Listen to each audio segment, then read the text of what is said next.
Urodziłam się 14 sierpnia 1921 roku. Mnie samej wydaje się to po prostu niewiarygodne, że tyle życia zostało mi przydzielone i jeszcze ciągle jestem dostatecznie aktywna i pracuję także literacko. Urodziłam się w Lublinie i w mieście tym moja rodzina znalazła się przypadkowo.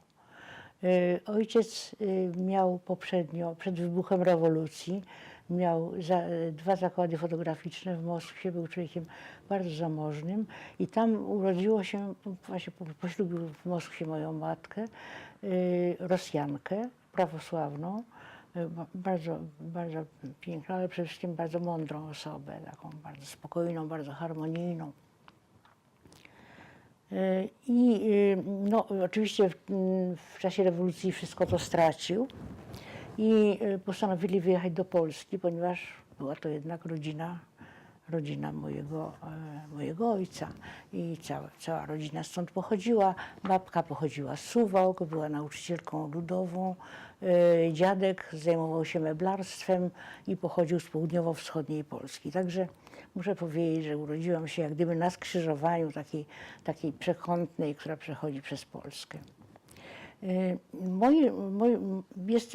Jestem piątą z rodzeństwa, którą mam.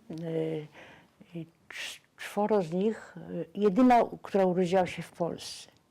Wszyscy oni urodzili się w Moskwie, tam już zaczęli nawet chodzić do szkoły, o czym potem zapomnieli zupełnie, bo rosyjski nie był jakoś taką preferencją, co było bardzo zresztą dla mojej matki bolesne, bo tutaj jak gdyby jej zamiłowanie do języka spierało się z ogólną niechęcią do Rosji i do Rosjan, co jest zupełnie zrozumiałe. Bardzo to odczuwała, nawet nie to, bo w końcu nikt jej żadnych przykrości z tego powodu nie robił, ale to, co było dla niej najtrudniejsze, to nostalgia, ogromna tęsknota za krajem, za Rosją. No jednak w stosunku do Moskwy, Lublin to była taka mała prowincja. To też, ale już nie o to chodziło, bo nie była na jakieś blaski życia przygotowana szczególnie, natomiast bardzo odczuwała brak przyjaciół, brak języka. No i niestety to koniec był bardzo smutny, ponieważ moja matka, kiedy ja miałam 9 lat, popełniła samobójstwo.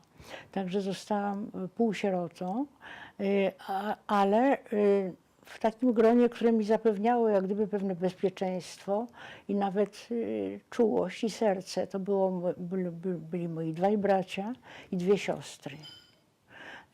Ze wszystkimi utrzymywałam zawsze stosunki bardzo dobre, a oni przypominali, jak nosili mnie na rękach po domu, co się nie zawsze zdarza młodzieży, ale widocznie była to naprawdę dobra młodzież. Ci dwaj bracia, nasza rodzina została jak gdyby tak podzielona, potem moja rodzina, na taki jeden, jeśli można powiedzieć, obóz, bo nie były to wrogie obozy, tylko po prostu przydział medyczny.